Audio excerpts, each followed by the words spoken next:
ಇದು ಸಂಗೀತ, ನೃತ್ಯ, ಧ್ಯಾನ ಮತ್ತು ಉತ್ಸವಗಳಿಂದ ಕೂಡಿದ ರಾತ್ರಿಯಾಗಲಿದೆ. 2 ಹಂತದಲ್ಲಿ ರಿಲೀಸ್ ಆಗುತ್ತೆ ಕಾಂಗ್ರೆಸ್ನ ಲೋಕಾಪಟ್ಟಿ. ಇಂದು ಅಥವಾ ನಾಳೆ ಫಸ್ಟ್ ಪಟ್ಟಿ ಫೈನಲ್ ಆಗೋ ಸಾಧ್ಯತೆಗಳಿದ್ದಾವೆ. ಎಲ್ಲ ತಯಾರಿಗಳು ನಡೀತಾ ಇದೆ. ದೆಹಲಿಯಲ್ಲೂ ಕೂಡ ಮಹತ್ವದ ಮೀಟಿಂಗ್ ಇದೆ.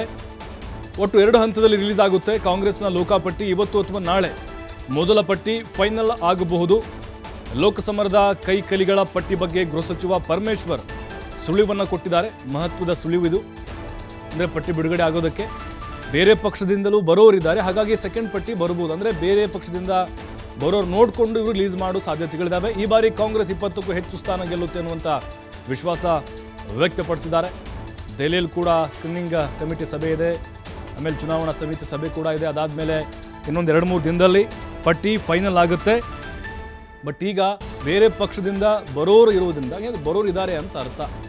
ಅಸಮಾಧಾನ ಬಂಡಾಯ ನೋಡಿಕೊಂಡು ಅಂಥವ್ರಿಗೆ ಟಿಕೆಟ್ ಕೊಡೋ ಸಾಧ್ಯತೆಗಳು ಕೂಡ ಇದ್ದಾವೆ. 2 ಮೀಟಿಂಗ್ ಆಗಿದ್ದಾವೆ.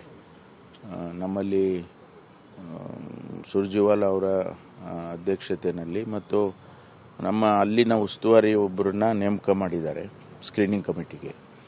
ಅವರು ಮೀಟಿಂಗ್ ಮಾಡಿದ್ದಾರೆ. ಈಗಾಗಲೇ 2 ಮೀಟಿಂಗ್ ಮಾಡಿದ್ದಾರೆ.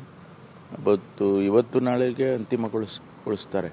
ಅದು ಸೆಂಟ್ರಲ್ ಎಲೆಕ್ಷನ್ ಕಮಿಟಿಗೆ ಹೋಗಬೇಕು. ಮತ್ತೆ ಡೆಲ್ಲಿನಲ್ಲಿ ಸೆಂಟ್ರಲ್ ಎಲೆಕ್ಷನ್ ಕಮಿಟಿ ಕಾಂಗ್ರೆಸ್ ಅಧ್ಯಕ್ಷರ ನೇತೃತ್ವದಲ್ಲಿ ಆಗುತ್ತೆ.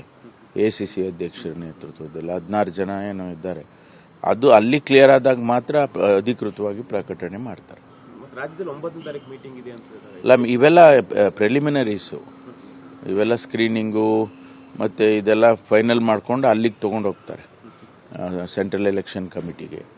ನಮ್ಮ ರಾಜ್ಯದಿಂದ ಜಾರ್ಜ್ ಅವರಿದ್ದಾರೆ ಅದರಲ್ಲಿ. ಆಮೇಲೆ ನಮ್ಮವರೇ ಅಧ್ಯಕ್ಷರಾಗಿರೋದ್ರಿಂದ ಸ್ವಲ್ಪ ಈಸಿ, ಬೇಗ ಆಗುತ್ತೆ ಅಂತ ಅಂದ್ಕೊಂಡಿದ್ದೀನಿ. ಇಲ್ಲ, ಅವರೇನು ಒಟ್ಟಿಗೆ ಮಾಡ್ತೀವಿ ಅಂತ ಹೇಳ್ತಾ ಇದ್ರು.